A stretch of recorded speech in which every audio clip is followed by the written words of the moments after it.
Hola, mi nombre es Daniel Telles Sánchez y formo parte del equipo conformado por Emiliano Nicolás Sánchez, Sofía Telles Díaz, Eric López Martínez y Gabriela Rivero Feregrino, y durante este breve video explicaremos un poco la situación problema desarrollada a lo largo de la unidad de formación. Esta situación problema se basó principalmente en analizar tres partes específicas de un automóvil y su funcionamiento. Estas partes son el motor, los anticongelantes y la batería del automóvil.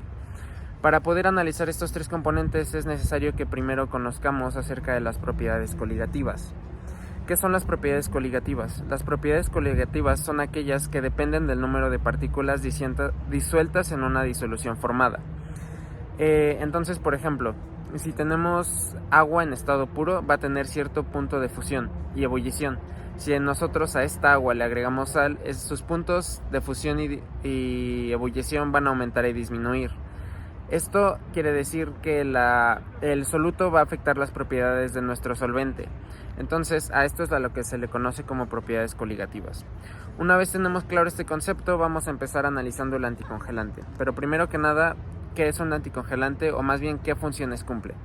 Las funciones que cumple son proteger el motor de oxidación y corrosión, prevenir la formación de espuma, y su función más importante es aumentar el punto de ebullición y bajar el punto de congelación del líquido refrigerante. Esto es importante para evitar que en temperaturas muy altas o bajas este líquido o se congele o se evapore. Entonces el carro ya no tenga este líquido refrigerante que proteja al carro.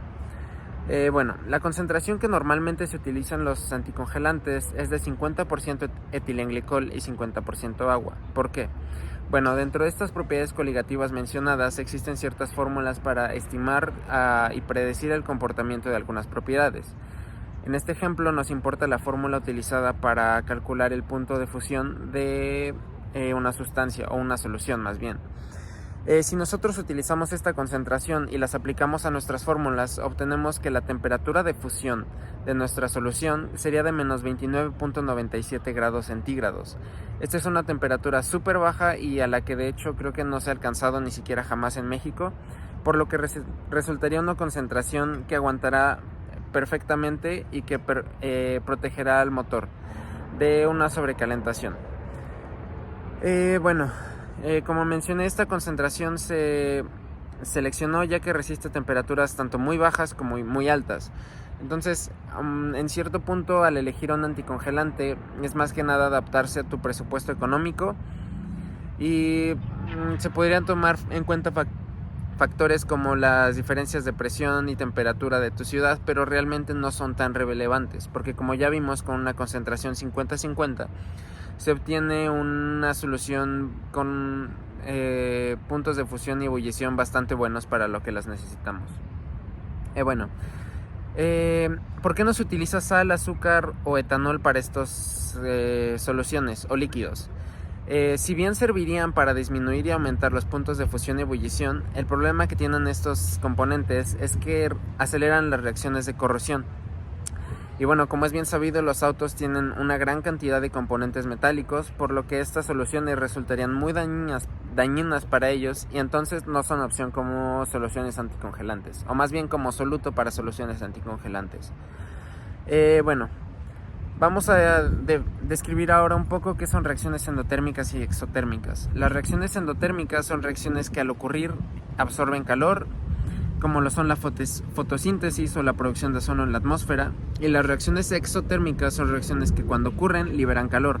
Esto podría ser como la combustión de la gasolina o la combustión de algunos combustibles fósiles. A continuación nos piden investigar sobre las reacciones de combustión balanceadas que ocurren dentro del motor. Como podemos ver en la diapositiva, esto se trata del octano, etano y hexadecano.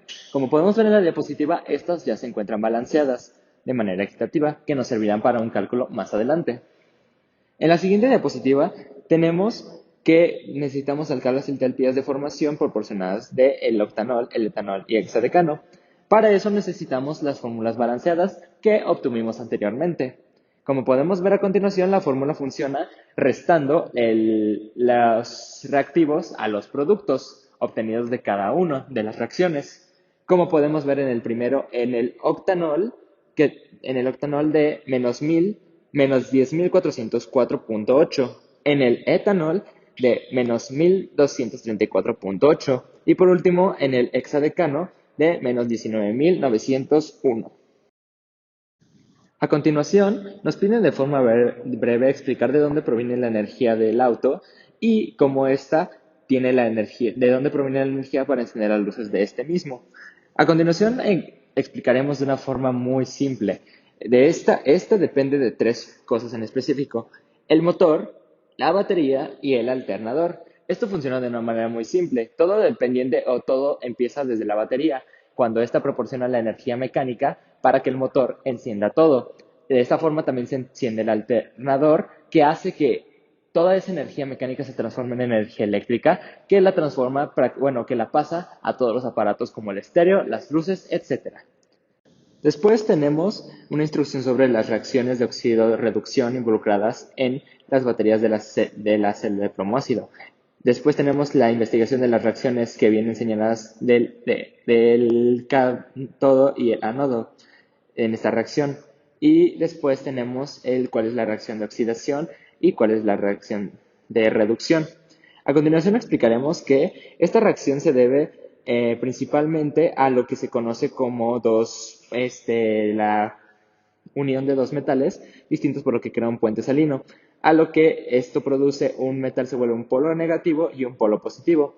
El positivo hace que se reduzca y el negativo hace que se oxide. De esta manera podemos ver cómo el metal que se oxida cede los electrones hacia el metal que tiene el cátodo positivo. Pero, ¿cómo puede saber cuál es el elemento que se oxida y cuál es el que se reduce? Esto es muy sencillo. La clave principal para esto es el número de oxidación, ya que cuando ocurre una reacción, este suele cambiar, ya sea para aumentar o para disminuir. En este caso, cuando el número de electrones tiene un aumento, este tiene una oxidación, y cuando tiene una disminución, este se le conoce como reducción. Por último, tenemos los materiales a partir de los cuales está construida una batería de automóviles híbridos eléctricos. Estas son principalmente a base de litio, cobalto, níquel, manganeso, hierro, aluminio y cobre, además de ocupar mucho el líquido conductor conocido como electrolito.